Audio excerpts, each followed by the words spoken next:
नमस्कार साथियों, आपका स्वागत है पंडित गुरुकुल विद्या चैनल में। साथियों, सक्षमता की पोस्टिंग कब तक होगी, प्रधान शिक्षकों का रिजल्ट कब तक आएगा, सक्षमता 2 का रिजल्ट कब तक आएगा, सक्षमता 3 का कब तक होगी नोटिफिकेशन आउट, टीआरई 3 का रिजल्ट कब तक आएगा और शिक्षक संघ चुप क्यों? तो सारे सवालों के जवाब आपको इस वीडियो में मिलने वाले हैं। तो चलिए एक एक करके इसका हम जवाब पढ़ते हैं। देखिए दोस्तों, 85 दिनों से जारी है शिक्षकों के लिए ट्रांसफ़र पॉलिसी बनाने की कवायद। पॉलिसी में शिक्षक पति पत्नी की एक स्कूल में नहीं होगी पोस्टिंग। शिक्षा विभाग के पास है पति पत्नी का शिक्षकों का कोई आंकड़ा नहीं है। तो शिक्षक ट्रांसफ़र पॉलिसी का मैराथन काउंटडाउन 85 दिनों से जारी है। इस बीच सरकारी स्कूल के शिक्षकों की तबादला बदलाव पॉलिसी तैयारी की गुत्थियां उलझती जा रही है। पॉलिसी के संदर्भ में आ रही तैयारियों में बताया जा रहा है कि शिक्षक पति पत्नी का एक ही स्कूल में पोस्टिंग नहीं दी जाएगी। इसमें तमाम तरह के व्यापक दिक्कतें खड़ी हो सकती है। उन्हें एक ग्राम पंचायत में नियुक्त या पदस्थापन दी जा सकती है। हालांकि सीमित समिति को अभी तक अंतिम निर्णय लेना है। तो ट्रांसफ़र पोस्टिंग की नीति को 30 सितंबर के पहले मिलेगी मंजूरी। अभी तय नहीं हुई है तबादला योग्य गंभीर बीमारियां जैसे विभागीय समिति के पास दूसरी चुनौती तबादले के लिए जरूरी कठिन बीमारी तय करना। दरअसल विभाग शीर्ष स्तर पर यह बात कह चुका है कि गंभीर बीमारियों से पीड़ित शिक्षकों की उनके मन चाहे या उनके लिए आसान पहुंच वाले स्कूलों में पदस्थापित किया जा सकता है। समान तौर पर बिहार सरकार ने मेडिकल टर्म में 19 तरह की बीमारियों को गंभीर मान रखा है। तो जबकि विभागीय समिति की चिंता यह है कि पढ़ाई में दिक्कत वाली बीमारियों की जरूरत नहीं है कि 19 बीमारियां में आती हो। उदाहरण के लिए चलने फिरने दिक्कत सरकारी गंभीर बीमारियों की सूची नहीं आती है। ऐसे में शिक्षा विभाग के लिए चुनौती गंभीर बीमारियों को परिभाषित करनी है। शिक्षा मंत्री सुनील कुमार ने कहा है कि शिक्षकों का ट्रांसफ़र पोस्टिंग की नीति को 30 सितंबर से पहले हम लोग मंजूरी दे देंगे। प्राथमिक विद्यालयों की वास्तविक संख्या के आधार पर होगी प्रधान शिक्षकों की नियुक्ति। राज्य में कक्षा 1 से 5वीं कक्षा को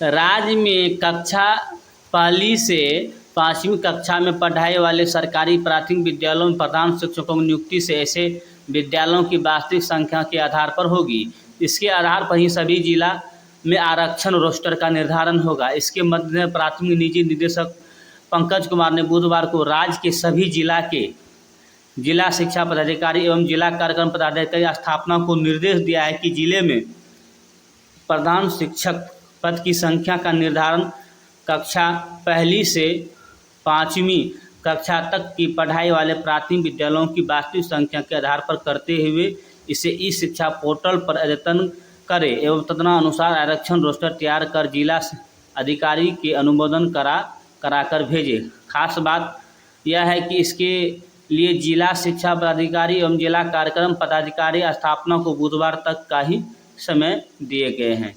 इससे पहले 5वीं कक्षा तक की पढ़ाई वाले प्राथमिक विद्यालयों में प्रधान शिक्षकों की नियुक्ति के लिए प्राथमिक शिक्षा निदेशक द्वारा जिला शिक्षा पदाधिकारी एवं जिला कार्यक्रम पदाधिकारी स्थापना को गत 6 अगस्त एवं 23 सितंबर को निर्देश दिए गए थे। इसके आलोक में प्राथमिक शिक्षा निदेशक को उपलब्ध कराए गए संशोधित आरक्षण रोस्टर की समीक्षा में पाया गया है कि रोस्टर तैयार करने के क्रम में प्राथमिक विद्यालयों की वास्तविक संख्या का ध्यान नहीं रखा गया है।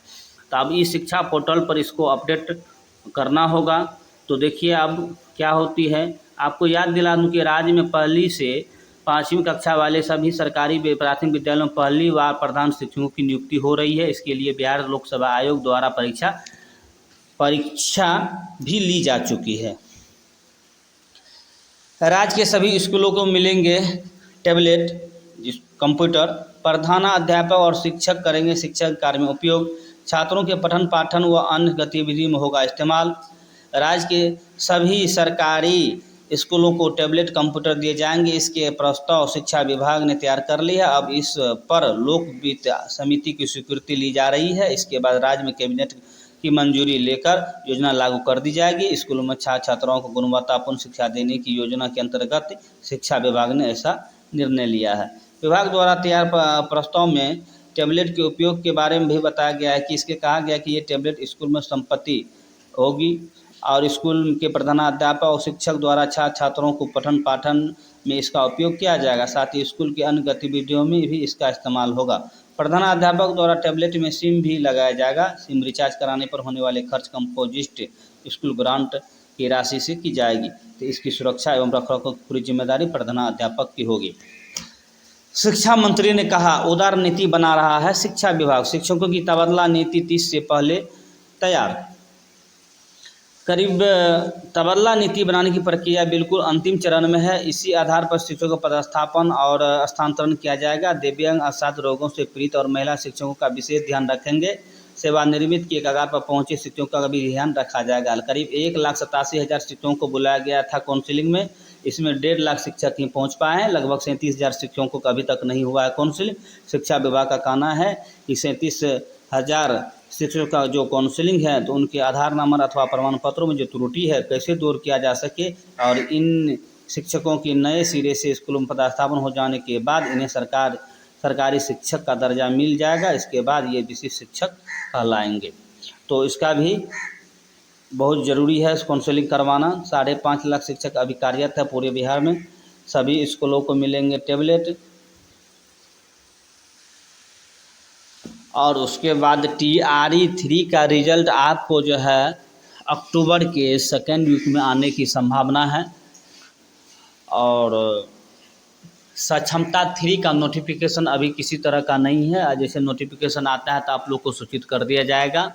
और शिक्षक संघ चुप क्यों हैं? शिक्षक संघ इसलिए चुप है क्योंकि सरकार द्वारा बराबर आश्वासन दिया जा रहा है कि सितंबर के अंतिम सप्ताह में हम ट्रांसफ़र पोस्टिंग की जो प्रक्रिया है उसको हम मंजूरी दे देंगे। लेकिन अब शिक्षक संघ चुप नहीं रहने वाले हैं। 28 तारीख को शिक्षक संघ ने जी प्रदेश के जिला मुख्यालय में धरना प्रदर्शन के लिए एक मीटिंग बुलाया है। देखिए उसमें क्या होता है। निश्चित रूप से अब हम शिक्षक संघ चुप नहीं रहेंगे। और धन्यवाद। वीडियो अगर पसंद आए तो चैनल को लाइक एंड सब्सक्राइब जरूर करें।